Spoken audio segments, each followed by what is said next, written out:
Okay, all right. This is our 32nd lesson in John's Gospel.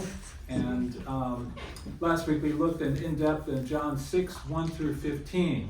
And remember what that story was about? Just quickly give me the title of it. The Feeding of the 5,000. Feeding of the 5,000. Very good. Okay.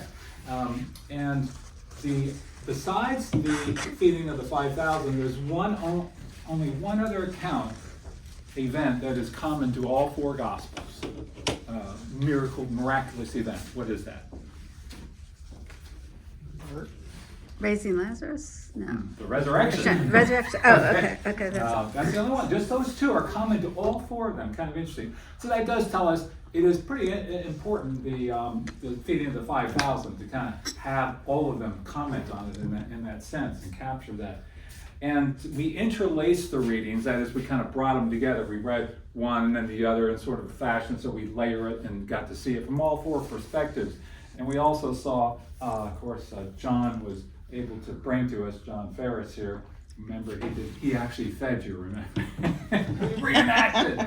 And that was just kind of I think it was a little bit moving when we saw that, how they might have actually done that. Okay, we started by looking at the geography of the area, and specifically around the Sea of Galilee. And what was the Sea of Galilee sort of shaped like? Anybody remember? Kind of a heart. And that's where it kind of got the name Sea of Kinnereth, and sort of heart in some ways, something kind of like this. And it's called the Sea of Kinnereth in the Old Testament. In a few places, that's the Sea of Galilee. Or it's also called, as John calls it, the Sea of Tiberias. Okay, he sort of says AKA Sea of Tiberias. And there's a few towns on there. I put a map in there last time. Bethsaida was the one that we were kind of most involved with. And then there was Capernaum that will be part of the story today, Capernaum. And they're only a few miles apart here. They're kind of the north side. One's on the east, one's on the west, so to speak. But I'm going to give you some quiz questions here real quick, all right? How much time transpired since the healing of the invalid at the pool of Bethesda? We're talking about John 5, immediately preceding John 6. How much time has passed since that? About a year is what we figure, roughly around that much. So there's a lot of, when he says after this, we're talking about a year, okay? So there's a lot of time in there. And what is Jesus doing during this time then?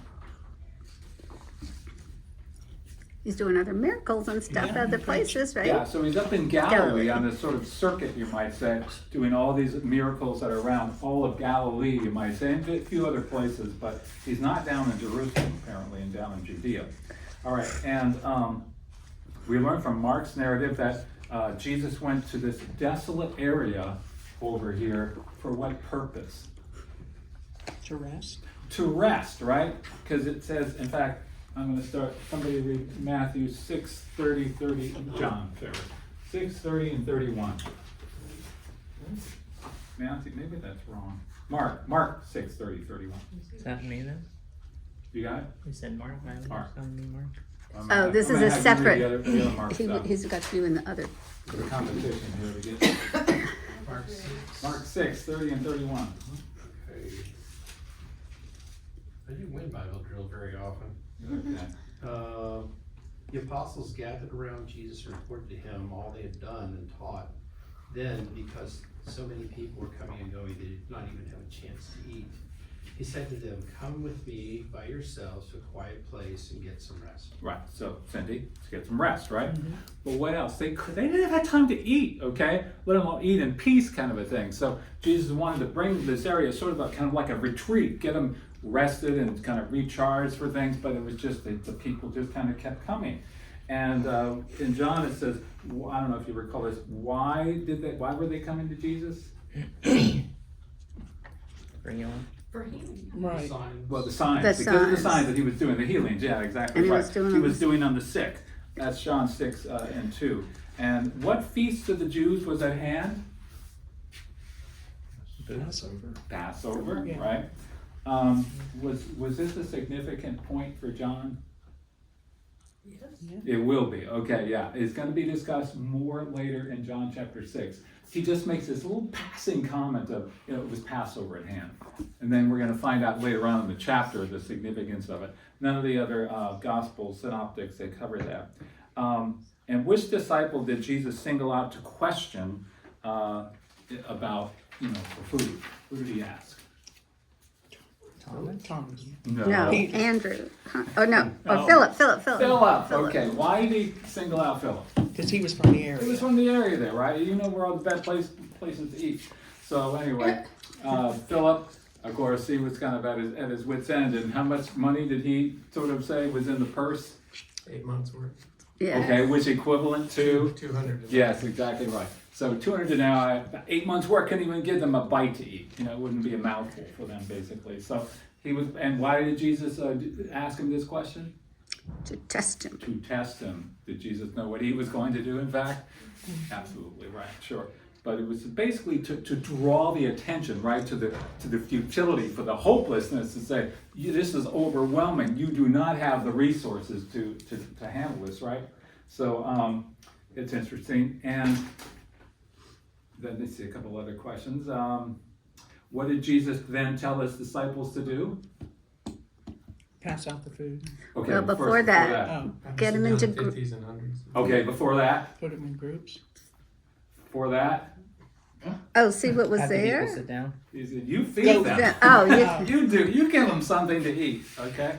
So this is kind of like, whoa, what's he asking for? I'm surprised. I just, I would have gone bonkers at that point. What do you mean? Not my crowd. I didn't assemble this. But at any rate, this is what Jesus told him to do, right? Which disciple brought a boy to Jesus with his lunch? Andrew. Andrew, right? And what were the contents of that boy's lunch? 2 fish and 5 loaves. Yes. 2 5 loaves, 2 fishes, right? Anything specific about the loaves? They were barley. They were small. They were barley. Okay. They were Barley is it's it's going to be less in that- expensive. It's at least I mean, that's- expensive. It's like this is the cheap stuff. Okay, it's the coarse stuff kind of a thing, right? All right. And approximately how many men were present? 5,000, meaning there were probably at least around 15,000 total at least. And we reenacted, as I said, John Ferris distributed the bread. And how many baskets were filled with the leftover fragments? 7. 12. 12 at this time. What happens to the baskets? We don't know. Well, yeah. Donated to the local homeless Right, the population. Goodwill or whatever, or the food bank, I don't know. But at any rate, when the people saw the sign, what did they assume about Jesus? Be a great next king. No, okay. But Was- right before that, though, He was But they the were- he prophet. was the prophet from the Old Testament, basically, one that Moses had prophesied about. Right, exactly. And from that, they then said, let's make him king, okay?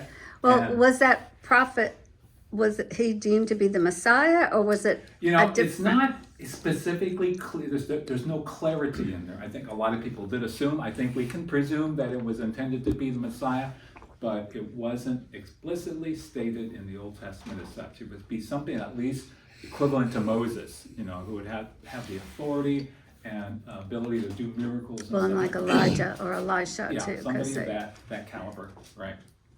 Okay, so, and let's see, what, did Jesus want to be their king? No.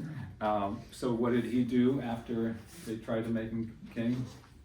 Withdrew to the mountain. He withdrew back to the mountain, exactly right.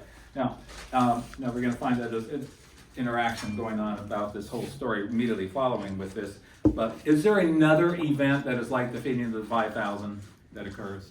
the Feeding of the 4,000. The feeding of the 4,000, exactly. That's covered in 2 of the Gospels, Matthew 14, Matthew 8. John does not cover it. Is that event earlier or later? Later. Later, okay, by approximately, the amount? Probably about 5 months or something like that is roughly the time frame that we're looking at. There are notable differences between the 2 events. We're not going to discuss that. Okay, I may have Scott actually talk about that. We'll see. Okay. There's no Gospel of Scott. Okay. Not yet. Okay, I want to quickly go over the signs on the book of John. What was the first sign? The Water.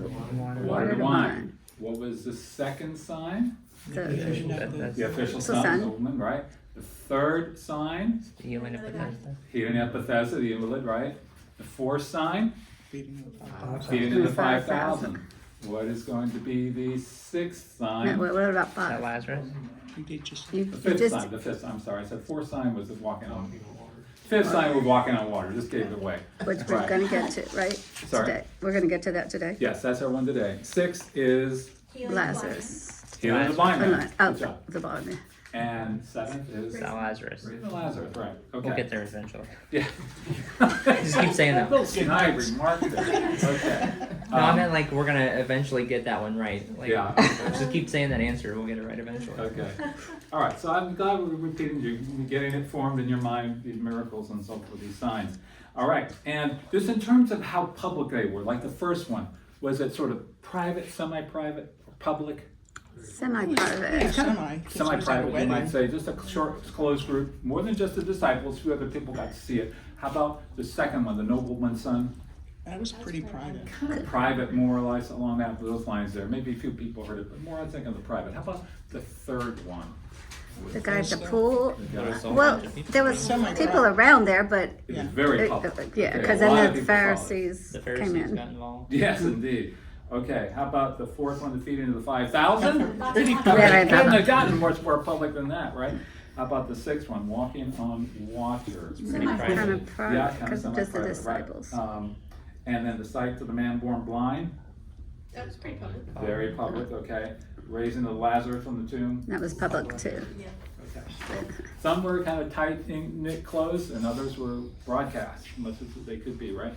Okay, so the only other miracle in John's gospel that John shares, besides the resurrection and besides the feeding of the 5,000, the only one that he shares with any other gospel is this sign of walking on water. And that only Matthew and Mark include that. Matthew, Mark, and John. Luke does not include it. But other than that, there's no other miracles that John shares with the other synoptics. Lazarus isn't in the other ones? No. Hey, welcome. It's just me. Just you, all right, Come good. on in. I couldn't handle it. Okay. All right, well, Okay, welcome. say that again, Matthew, Mark, and John. Matthew, Mark, and John covered walking on water. But not Luke. Not Luke. Yeah. Okay. All right, so we're going to interface these kind of readings here in just a sec. So again, so we build that up and understand that since this is just the way it is. First, note that there were two feedings in. We talked about that, right? Feeding the 5,000, feeding the 4,000. I'm going to draw a little bit of a chronology here, okay? So do you remember? Because there were. Not only are there two feeding events, okay, but there are also two what we call sort of maritime weather events, boating events, okay, weather things on the Sea of Galilee. So I'll just call it weather, Sea of Galilee, okay, and that is going to be, I'm gonna discuss that, we're gonna read that, okay, and who's my Matthew reader? Okay, I'll get ready to read that one. And my Mark reader is Gary. Okay, and then 5 months later, we're going to have the feeding of the 5,000 and the second weather event, which is so this is sign number 4, this is sign number 5, okay, on the Sea of Galilee. And then 5 months later, approximately, we're going to have the feeding of the 4,000. Okay, so first weather event, and then the second one follows the feeding of the 5,000 immediately, and then we have 5 months later the feeding of the 4,000. So 2 weather events and 2 of these feeding events, okay? Just so, because it's easy to kind of conflate them and get kind of confused in there. I just want to have our readers just look at the first event, the first time it happens, just so we can kind of distinguish what happens at the second event, okay? So, Nolan, if you will read Matthew 8, 23 to 27. And when he got into the boat, his disciples followed him. And behold, there arose a great storm on the sea, so that the boat was being swamped by the waves, but he was asleep. And they went and woke him, saying, Save us, Lord, we are perishing. And he said to them, Why are you afraid, O you of little faith? Then he rose and rebuked the winds and the sea, and there was a great calm. And the men marveled, saying, What sort of man is this, that even the winds and the sea obey him? Okay, and my Mark reader, 6, 35 to 41. That's about the feeding of the 5,000. Is it? Well, then read the one. Do you want me to read the section about 30, Yes. 45 through 51? Yeah. Okay. Immediately he made his disciples get into the boat and go before him to the other side to Bethesda. No. 6:35 to 41. What does that say? 35 says, and when it grew late, his disciples came to him and said, this is a desolate place and the hour is now late. Send them away into the surrounding countryside and villages and buy themselves something to eat. So this is the one on Jesus walking on the water. Well, the one where he walks on the water is talking about No. I didn't starting in 45. The You're messing up my notes. Oh, it's go Mark back. 4:35. 4:30. Yeah, 4:35 to 40. Some people. 4:35. I wasn't looking back. Calms the storm. That's what we're looking for. Yeah, that makes more sense. Go ahead. On that day, when evening had come, he said to them, let us go across to the other side. And leaving the crowd, they took him with them in the boat, just as he was. And other boats were with him. And a great windstorm arose, and the waves were breaking into the boat, so that the boat was already filling. But he was in the stern, asleep on the cushion. And they woke him and said to him, Teacher, do you not care that we are perishing? And he awoke and rebuked the wind and the sea, and said to the sea, Peace, be still. And the wind ceased, and there was a great calm. And he said to them, Why are you so afraid? Have you still no faith? And they were filled with great fear, and said to one another, Who is this, that even the wind and the sea obey him? Thank you. All right. I think I've got this one straight, Alyssa. 8:22 to 25. Are you sure? One day he got into a boat with his disciples and said to them, Let us go across to the other side of the lake. So they set out. And as they sailed, he fell asleep. And a windstorm came down on the lake, and they were filling with water and were in danger. And when they went and woke him, saying, Master, Master, we are perishing. And he awoke and rebuked the wind and raging waves, and they ceased, and there was calm. He said to them, Where is your faith? And they were afraid, and they marveled, saying to one another, Who then is this, that he commands even the winds and water, and they obey him? So you hear a lot of similarity in words and phrases in there. What kind of observations and all do you hear? What did you hear in those passages that I've read that seemed to be common? They're fearful. Very fearful, right? Okay. Jesus was asleep in the back. Jesus asleep in the stern. Interesting. That's where you steered the boat from. Where he's asleep on a cushion. Okay. What else? It's a large storm. It's not some little. Pretty fierce storm, right? Yeah, the boat was filling with water. And the boat was filling with blood. Now, there are a lot of stories of, because the way the Sea of Galilee is, it kind of has mountains around it on both sides, and so wind will funnel down through here, and it can get really intense pretty fast. But obviously, with a seasoned mariner, you can kind of handle things. But this was beyond what they were used to, clearly. And you see, they were terrified at the end of these. Well, this is like the sea that they had been fishing on their whole life. Yeah, right? exactly right. They were familiar with the territory. Exactly right.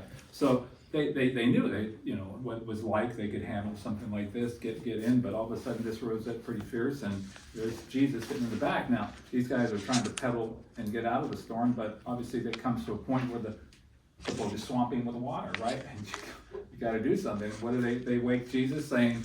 Do you not care? Don't you care? You're We're not dying. concerned that we're concerned, kind of like, and it's just amazing that you can be that tired, but it just shows the exhaustiveness of what Jesus' life was like, that he was really a man and God, obviously, but the manhood is really shown there at that point. And then what does he basically do? Calms the sea.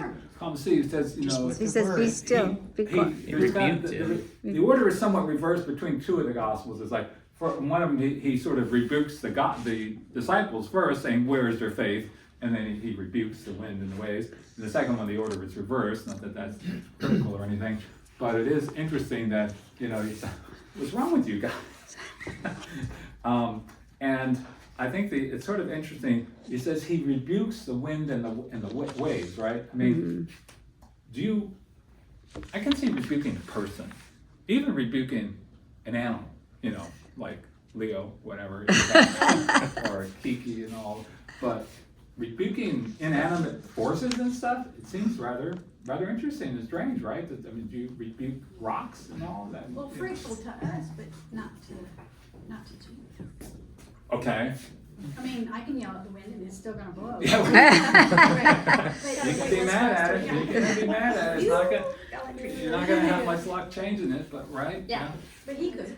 Right, but it's interesting because it's just sort of why is he rebuke, it's sort of interesting language, and one commentator was thinking maybe it was sort of like, demonic forces, you might have said, were behind it, you might say, sort of like Job when his family was attacked by Satan and all that. I don't know if that could be the case, it just seems kind of interesting, or just the way that Jesus, the way that we understand he speaks, he is the Word of God and so forth, and whatever he says is done, so to speak, in that sense. But it's a sort of The interesting. way that I see it, from my point of view, now that I've been through what I've been through Yeah. The storm. couple of months, is that, it looked like, the winds were, but he wanted me to go to him. And, and he wanted me to have faith that he would take care of it, that he's in control over this whole thing. Even though I don't understand what's going on, that he, He's tossing you from here to there. I mean, I feel beat up sometimes, and I'm worn out, I'm over, but I know that I still can depend on him. And that's what he wanted the apostles to see, that no matter what is happening around you, you need to be calm and at peace with him. Yeah. That you need to find that he is in control. And, that's what I keep telling myself over and over and over. He is in control. Amen. He has a reason. He has a purpose. I don't understand, but he does. And, they say, God never gives you more than you can handle. And I'm at the point, God, please quit trusting me with so much. Please. But, people ask, what can I do? Pray. That's all there is, because he's the healing physician. He's the one that's gonna take care. He's the one that calms the winds. He's the one that heals. He's the one that is in control. Right, and you'll often hear, people use this, obviously, Jesus doesn't give you peace by necessarily calming the storm, but he gives you peace through the storm. Right. That's right, and that's where I'm at this point, is that I know that no matter how bad things are gonna get, and they probably will get bad again, I don't know, but, he wants me to keep my eyes on him and not on the situation. And we'll see that in our second story shortly here as we get to it. Are Well, you in gonna, today's- go In ahead. today's culture, Emily reminds me a lot when I get politically concerned, I guess. Hey, he's in control. Yeah. Don't worry, but it's hard because I do, why not now? Yeah, But he was sleeping, yeah, then. right, And when he thinks it's ready and time to do it, Yeah. I'll get up and I'll do it. I'll Time take to care act, of I'll it. do And it. I'm glad I get reminded about that all the time, and I Yeah. kind of, take a deep breath Slow down. and then pray. Yeah. Yeah, I feel like I feel such, I don't even know what the word is, but like, every time I listen to this story, I feel like Jesus is being kind of harsh. Like, how are they supposed to know that, Jesus was going to wake up in time? And how are they supposed to know it's all going to be okay? What if this Right. was the end for them? And, Right. like, they can only see what they can see. They can't see into the future. Right. They're just human beings. But it To them, reminds they were perishing. yeah, They so were like dying. just kind of They saw like water in the this boat. is the Yeah. worst storm ever. Like they know the water, Right. and that for Jesus to call that out on them, to rebuke them for their lack of faith, is just to really puts things into perspective about our perspective of when we think we're doing right before Yeah. God, and like we think it looks good in our minds, but what he was calling them to was a higher standard. Like, you know me, and you know who I am, or you should know who I am, and maybe you're not recognizing it yet, but to call them out on that when in the physical, it just looks like they're justified for every emotion they had and the way they acted. And then Jesus immediately, when he gets the chance to speak to them, the first thing he says to them is, you know, Where's your where's your faith? faith? Yeah. And I was like, oh Yeah. man. But don't we need to look at what they had just gone through? And are you going to Right. talk about what they were just, because it looks like it's different, because in Matthew, he had just healed the many. Yeah. And then in the other ones, he was telling the parables. So is that different times, or was No, it the I same think it's just events? the order they just may not include things. It's okay. Yeah. I think- But I think that was the whole point of Jesus was, you've just seen me do all these miracles and you still doubt that I can do this, Right. you know, so it's, Yeah, but I mean, I agree with you. If it had been me, I would have been saying the same thing. Right, like I sympathize with them, Yeah. but then Jesus's words causes the perspective to happen, where like, oh, in our human mind, that was Right. totally justifiable, and we do that so many times in our Yeah. culture, in our world, to our standards. And then Jesus is on the scene, and he's not saying, actually, this is my expectation, Yeah. and this is where you should have been, you know. What was the disciple? What was the response of the disciples? What was his response, or The what? disciples' Who is this? This- That even the wind and the waves Who obey? is this Yeah. guy, right? So there. Even the winds and the waves obey him, as they never seen him. Now, like I said, they saw signs previously. They saw things that had happened, water to wine and so forth. But it's sinking in slowly in them. But it's like, who, you know, to see something like this is like beyond your imagination. They were more scared of Jesus than they were the storm, I think is what basically we're getting at. This guy has supernatural powers, okay? I mean, wasn't that the point of it though? It was like to put that fear into them. I think that would certainly be one aspect of what he was trying to teach them besides He trusting him. didn't say grab a bucket and start bailing. He didn't tell them to do something, Right. except pray. Yeah, true. Yeah. I mean, Okay. So, Mr. One more point. I think, I didn't lose it, but anyways, it's like Jesus was the whole faith part. I think is their lack of understanding that nothing was going to prevent Jesus from going to the cross, right? And so just a little wind and a little waves are going to prevent, going to stop him, going to kill him. You know, it's not going to be possible. It's not. But they That's not in didn't know God's that. plan, Yeah. right? But I think that's where he was saying, like, where is your faith? Like, I have a mission. I am going to accomplish this mission, whether, come hell or high water, it's gonna get done. And don't let a little wind and wave And he steer kept you. saying, my time has not come yet. So, Plus, on top of that's- all of that, yeah. as brand new baby Christians, we don't have that kind of faith. It Sure. has to be built. Sure. And he was building the faith in these men. That's very true. Except sometimes young Christians are so bold because it's such a revelation to them that they almost do exhibit more faith than we get kind of complacent to things or kind of stale in our faith a little bit, Okay, good point. Thank you. We kind of grow in our faith, right? Bless you. Yes. All right, so we kind of looked at that. That was the first weather event there where the peace be still, the calming of the seas. Jesus did not walk on the water at this point, okay, right? It's clearly a different situation that we're going to be looking at now. Were they been wearing their WWJD bracelets? Maybe they would have had them. But anyway, the idea there is that they're learning, they're getting exposed, and the idea of who is this guy? Okay, second event. Now let's move on to the second one here, and I'm going to start. I'll read the John passage that corresponds with just to get us through this. John 6:16-21. When evening came, his disciples went down to the sea. Remember, this is just after the feeding of the 5,000. Got into a boat and started across the sea to Capernaum. It was now dark, and Jesus had not yet come to them. The sea became rough because a strong wind was blowing. When they had rowed about 3 or 4 miles, they saw Jesus walking on the sea and coming near the boat, and they were frightened. But he said to them, "It is I, do not be afraid." Then they were glad to take him into the boat, and immediately the boat was at the land to which they were going. Okay, that's the narrative in John that we have according to this story. What I'd like to do is sort of interlace those aspects of Matthew and Mark as well. Nolan, Matthew 14:22. Immediately he made the disciples get into the boat and go before him to the other side while he dismissed the crowds. Okay, and then my Mark reader 6:45. Immediately he made his disciples get into the boat and go before him to the other side, to Bethsaida, where he dismissed the crowd. Right. So Jesus, again, I just read in there, his disciples came down to the sea, got into a boat, started across the sea to Capernaum. It was now dark. Jesus had not yet come to them. Both Matthew and Mark, they begin with this word immediately. It doesn't necessarily, oftentimes it will mean right at that very moment, but sometimes it can just mean without any big delay, nothing is sort of hampering the situation there. but it can mean just simply sort of a shortly thereafter. Now, why would Jesus want his guys, his disciples, his homies, to get into the boat, and then he would go ahead and dismiss the crowd? Why would he do that? To set this whole situation up.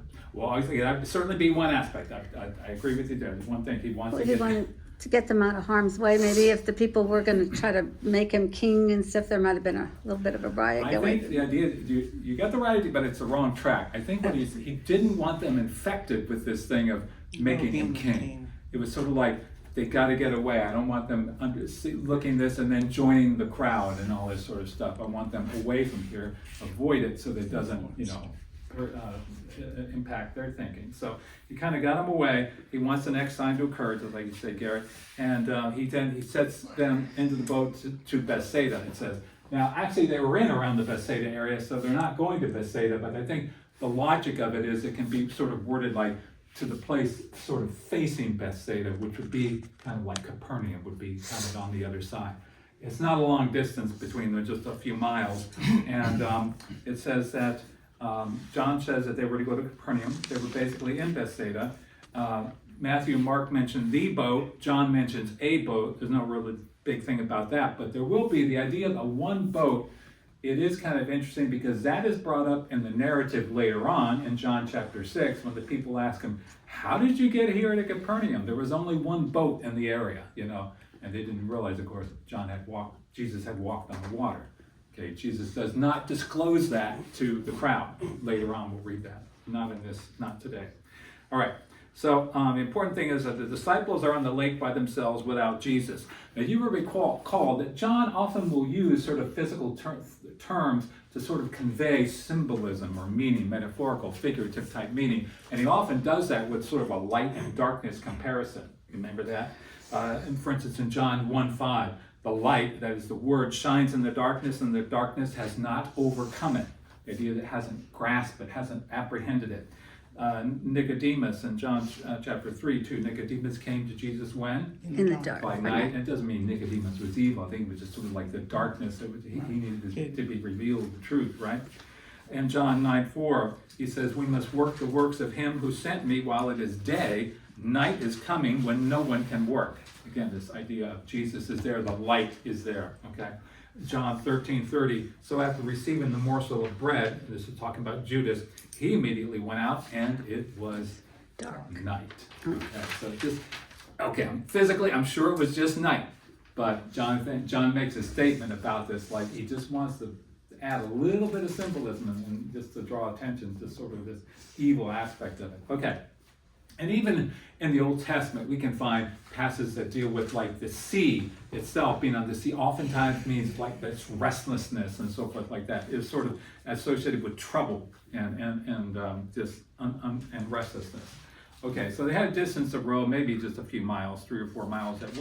3 miles maybe. Maybe it was a 4-mile hike around the lakeside there. It wouldn't have been far comparatively, probably about the same as rowing, maybe close to that. But it was dark. Okay, remember, it's nighttime now, okay, we got to read the second part here. Matthew 14:23. And after he had dismissed the crowds, he went up on the mountain by himself to pray. When evening came, he was there alone. Okay, Mark 6:46. And after he had taken leave of them, he went up on the mountain to pray. And John says, Jesus withdrew again to the mountain by himself alone. What's the significance, observations here? What kind of key words or things do you hear is going on? He's praying, right? Yeah, Jesus dismissed them. He was dismisses alone. them. Okay. He dismisses the crowds, okay? It's about a lot of people there, remember that? It's about 15,000 people, and it's dark and so forth, move along, folks. And then he goes off into the mountains to pray for a number of hours, apparently is what it sounds like, and the disciples are out there. And it says, they're by themselves without Jesus. Again, it's sort of like that symbolism, being without Jesus is going to be the problem. Okay. Did you read in John the 17, it was now dark and Jesus had not yet come to them? Right. That was what you were saying, right? That was the first So one. it said, We're gonna get that. Okay. Maybe it was 17. Jesus withdrew again to the mountain by himself alone. That's what I was reading Oh, there. okay. You're right. Okay. Does Jesus ever pray in the Gospel of John? No. No. You don't see him. I mean, Well, it there's a doesn't high say. priestly prayer. in Yeah, exactly. chapter 17. You have a whole chapter on it, okay? John chapter 17. But it doesn't pray in a lot of other things that we see, Luke and all that stuff, where it talks about Jesus praying. That's the only place in John 17 where it seems like he is addressed as praying. And this is a significant prayer. Just an interesting point. Okay, Mark, the next one is the third break, part 3, Mark 6:47. Garrett? And when evening came, the boat was out on the sea, and he was alone on the land. Okay, and in John it says, and Jesus had not yet come to them, John 6:17. Again, so the disciples are out at sea, right? And Jesus is still on shore alone. And so that's the situation that's set up here. The next parts, we're going to do Matthew 14:24. Nolan? But the boat by this time was a long way from the land, beaten by the waves, and for the wind was against them. Okay, and then Mark 6:48a, the first part of that. Where do you want me to stop? Like just the first sentence? Just I'll tell Okay. you when to stop. And he saw that they were making headway painfully, for the wind was against them. Stop. Okay, and then John, verse 18 here, the sea became rough because of a strong wind was blowing. So you see, it's getting a little close to what happened during the first thing here, but it's not going to be that same situation. The boat's not going to get swamped with water and all. It's just, but it's rough. Wind is blowing, okay? Conditions are getting pretty bad. The disciples are well underway on the lake. The winds are against them. They are struggling. They may be getting kind of blown off course a bit. And remember, first one they were sinking. This one there definitely says they're not. But it is. But again, it's dark, and I can tell you, being out in water at night is in the dark. You can be pretty miserable when the storm set in, and especially like all of a sudden I've been on some of the survey ship type stuff, and then you lose power, and then it goes black. Inside the ship and all. Just an emergency generator generally will kick in within 10, 15 seconds kind of a thing. But it is pretty, you're sitting there counting seconds there, hoping this thing is going to go, because it can be really terrifying in the dark on the water. And with that kind of a wind and stuff, they probably couldn't even have their lanterns lit. Or, Yeah, they and might I didn't have. know they certainly didn't have flashlights or glow lights, things like that. But, would you bring a torch? Because you can fall in the boat, and fire is a real hazard to boats. All right, so let's read the fifth one. Matthew 14:25-26. And in the fourth watch of the night he came to them, walking on the sea. But when the disciples saw him walking on the sea, they were terrified and said, "It is a ghost," and they cried out in fear. Okay, Garrett. 6:48b, the second part of that sentence, to 50a. And about the fourth watch of the night he came to them, walking on the sea. He meant to pass by them. But when they saw him walking on the sea, they thought it was a ghost and cried out, for they all saw him and were terrified. Okay, and then in John's Gospel, when they had rowed about 3 or 4 miles, they saw Jesus walking on the sea and coming near the boat, and they were frightened. Okay, when is this time period? At night. Fourth watch, Okay. which is Fourth watch of the night. We're like, talking about sometime between 3 and 6 a.m. Okay, so it is either really dark. Maybe there's a little bit of dawn beginning to creep. Maybe they were on daylight saving time. I don't know, something of that nature. but if it was a storm, even if it was, it would be dark out, It would be kind dark of. out, you're right. Wind, blowing spray and stuff like that, and you see maybe they had some There's no light pollution out there. Yeah. a little light. No. Yeah, I mean it's dark out there, and so Yeah. I don't know. They Maybe see him. I don't think Jesus was glowing per se. Had the aura around him, so to speak. When maybe like they had some kind of little flame or fire or something, or maybe it was a somewhat the moon was lit still. It's full moon, half moon, something of that nature as a natural light. They could see something out there, but you're out there and you're seeing this figure kind of approach, and what are you going to think? Bigfoot. Time to scream. It's Casper. I have a problem with the one sentence, he meant to pass by them. I know. I know. Good That point. really bothers me, because if he meant to pass by them, he would have passed by them. Yeah, okay, thank you for bringing that up. Hold on to that point, I want to get to that in just a second here. But, you know, I think we understand that when you're dealing with the supernatural, there's something about it that is just utterly frightening when you can face it, you know, face to face with it. And I remember when I was a kid, you know, the Saturday night horror movies came on, you know, the afternoon ones, you know, with whoever was there was usually some voluptuous looking woman doing the thing with it and all. But anyway, you know, it was like sort of like you hated to watch it, but you couldn't not watch it. You just had to watch this horrible movie, you know, the ghosts and whatever. And it's just something like, it just attracts us, right? But at the same time, you finally look at it in reality, it's very, very fearful thing to face. Interestingly, there's a little literal enactment of these Old Testament verses in Job 9:8. I'll just read that. Job is speaking, talking about God, who alone stretched out the heavens and trampled the waves of the sea. Kind of like looking at this verse here. And interesting, when I was in college in engineering classes, and part of the things we took was mechanics, and the interesting thing about water and liquids in general is they have compressive strength. They don't have any what's called shear strength, okay? So compressive strength, have you ever done a belly flop in the water? Does it hurt? Yeah. Oh, yeah. Oh, yeah, why? Because water has great compressive strength, okay? You put a surface kind of against it, and it's gonna hurt when you press because it doesn't compress well. But can you swim through water? Can you slice through water because it has no shear strength? And you go direction orthogonal to, I'm going to get a technical term there. It doesn't support that. It can't take that kind of force to it, so it immediately, you know, just moves out of the way. That's an interesting thing about water. If you look at ice, of course, it can do, it can support you.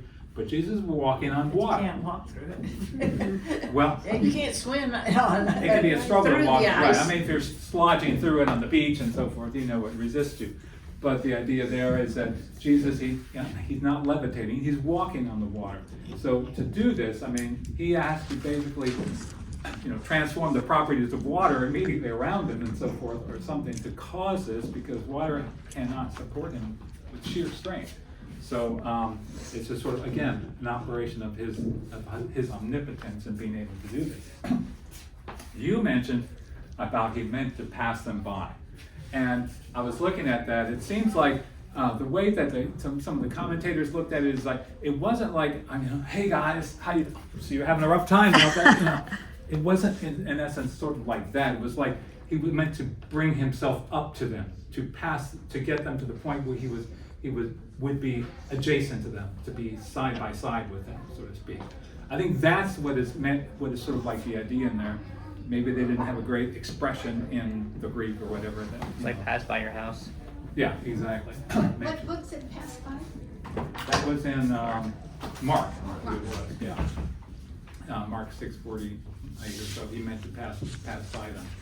But when they saw he was walking on the sea, they thought it was a ghost, and they all cried out. They're all terrified, right? Well, it seems to me maybe God doesn't change his mind, but you know, the fact that he didn't have to get in the boat with them, he could have just gone the whole way and then he would have met them. But because they saw him, you know, then he got into the boat in the sense of, I don't know if that's the same as really God changing his mind, but it was sort of like he wouldn't have needed to get in the boat with them. He could have gone all the way. Right.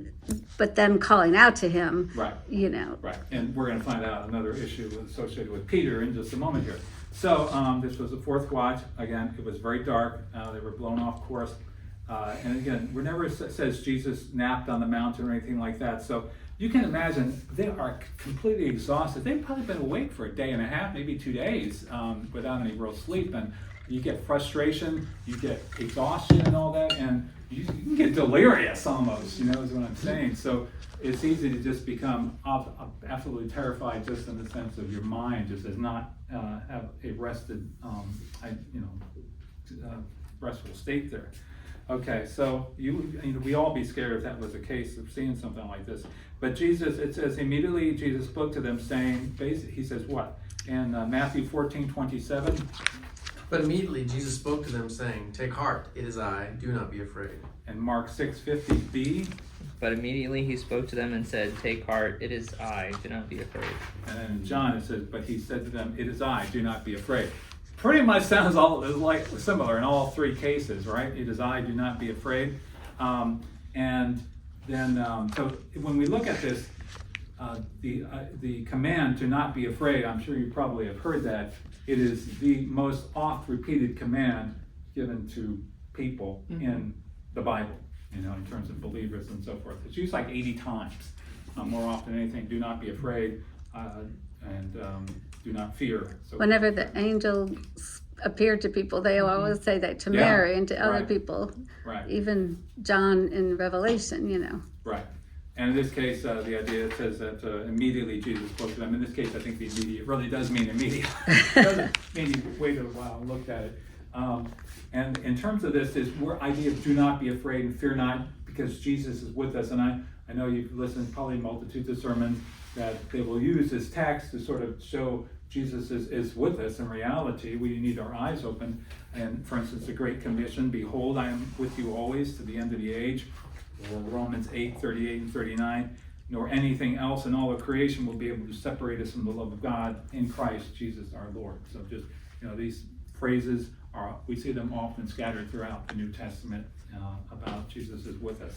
Okay, next part 7, Peter walks on water. This is only recorded in Matthew 14:28 to 31. And Peter answered him, Lord, if it's you, command me to come to you on the water. He said, come. So Peter got out of the boat and walked on the water and came to Jesus. But when he saw the wind, he was afraid and began to sink. He cried out, Lord, save me. Jesus immediately reached out his hand and took hold of him, saying to him, oh, you of little faith, why did you doubt?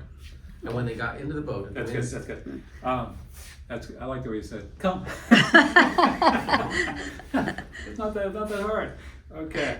And so these are the only two people in history that have ever walked on water. Okay, in terms of without some other unnatural means. I mean, the technology now is doing all kinds of weird things with hoverboards and whatnot. It's amazing that Jesus kind of rebukes him for not having faith. He was the only one that was willing to get out of the boat. Right, exactly right. But only Matthew's account does this. It's interesting because Mark's account is basically from Peter's point of view. The idea is that Peter was telling Mark his story of the events, but Mark doesn't include it, which is kind of maybe just an idea of the humbleness of Peter's side. I didn't want to be a show-off and include this. Matthew did it for the sake that it was important to show. But obviously multitudes of sermons relate to our walk with God, and just like you were saying earlier, Peggy, about our focus needs to be on Christ, because once Peter obviously began to look at the environment around him, turn away, keep his eyes off of Jesus, and heard the wind, the howl, the spray in his face, and so forth like that, then he began to doubt, right? And his faith began to weaken, and he began to sink. And then Jesus, of course, took him out and held him and said, oh, you with little faith, why did you doubt? I didn't know it took such little faith to do that. It's kind of amazing that Peter at least did that. I mean, you can imagine, it doesn't say the sea was calmed down at that point. There was still raging, you might say. And just to get out of the boat would be a real effort to do. I think that translates to our lives too, because sometimes in the very midst of the storm, like when Mary Lacey got in the accident, you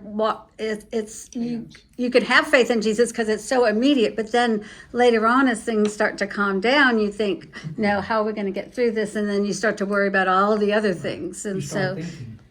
yeah, that's it, you start thinking. So don't think.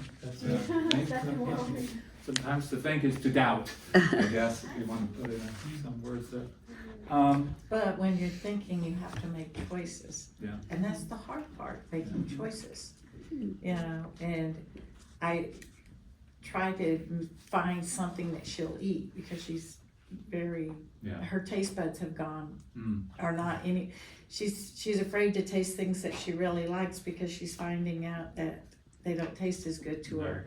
And she said, it'd be like, Mama, you like chocolate, and all of a sudden chocolate doesn't taste good to you. Wow.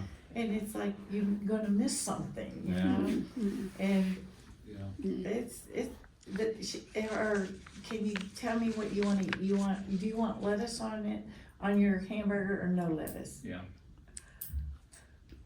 I don't know how it comes. I just want how it comes, It's hard to make choices. Yeah. And hard for her, and it's hard for me. I mean, am I picking the right place for her to go? Am I picking the right Yeah. insurance? Am I doing the right thing? Am I? It's gonna be trial and error, I guess. I'm sure a lot of it's just see, it's gonna change too, as you Yeah. go along. Yeah. All right, then the last one here, parse 8, Matthew 14, 32 to 33. And when they got into the boat, the wind ceased, and those in the boat worshipped him, saying, "Truly you are the Son of God." Mark 6:51a. And he got into the boat with them, and the wind ceased, and they were utterly astounded. And then from John, then they were glad to take him into the boat, and immediately the boat was at the land to which they were going. Okay, so the observations here, anything strike you? Anything else? He did not say anything. Say that again? He didn't say anything, just got in the boat. This guy got in the boat, right? They were glad that he was. They were glad, right, exactly. And as soon as he got in the boat, then the wind ceased. It doesn't necessarily, the waves ceased, but usually the waves are quickly associated with the wind. But at any rate, it says it says they in Matthew, they got in the boat because it was obviously Peter. Jesus and Peter would both be getting in the boat. And Matt and Mark, once Jesus got in the boat, the wind immediately ceases. And then in John, we see them immediately, this is strange, they immediately arrive in Capernaum in John's gospel. So is this another miracle happening right here? I mean, that's what I said, that word immediately, it may not mean absolutely right at that moment, but may mean there was nothing else to impede them and they quickly got to where they were. It's hard to say, because if this was like getting in the transporter, and beamed over there, so to speak, it would be another miracle in its own right.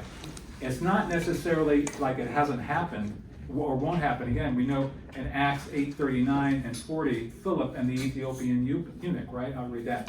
And when they came up out of the water, interesting water, the Spirit of the Lord carried Philip away, and the eunuch saw him no more and went on his way rejoicing. But Philip found himself at Azotus. As he passed through, he preached the gospel to all the towns until he came to Caesarea. Obviously, Philip was transported in some miraculous way that we don't know anything how. Could it have been the disciples here? It's possible, or immediately means in just short order they were able to get into the port. Matthew notes them confessing him as the Son of God. That's interesting, because Nathanael, all the way back in chapter 1, Nathanael remember, Jesus told him, "I saw you under the fig tree, Nathanael." And then, "Whoa, you are the Messiah, you are the Son of God." He was basically speaking more than he really knew. Okay, he could say it, but he didn't really mean it in that sense, because he didn't understand everything that was going to be. We get to this point in this story, which I assume is in the boat with them, and this is one of those points where you now understand more, like, what does the Son of God mean? You have the attributes of God himself. So I was just going to bring up when it said, "It is I." When Jesus said, "It is I," my little study note said at the bottom was saying that he was actually saying, "I am." Yes. And it was pointing to his divinity. I am who I am. Yeah. Coming back from Exodus. Yeah. The ego eimi, that is definitely the Greek phrase "I am," and Jesus uses that several times where it is that verse from Exodus where it says, "I am who I am," to Moses when he asked him for his name and the name of God, and that is conveyed in several stories in John and the other Gospels, and it can mean, in essence, he was saying "I am," or it also is translated "it is I," in a sense. I'm not sure that Jesus was sort of saying that as clearly as some people say that they think it was. It's hard to say.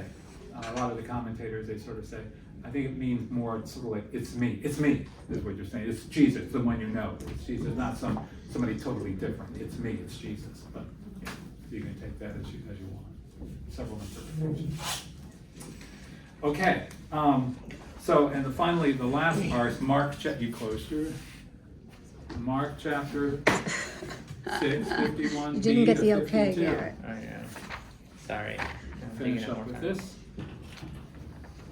Mark 6. No pressure. All right. We're all waiting, Mark Garrett. 6:52. 51b to 52. Oh, well, I did read all of 51.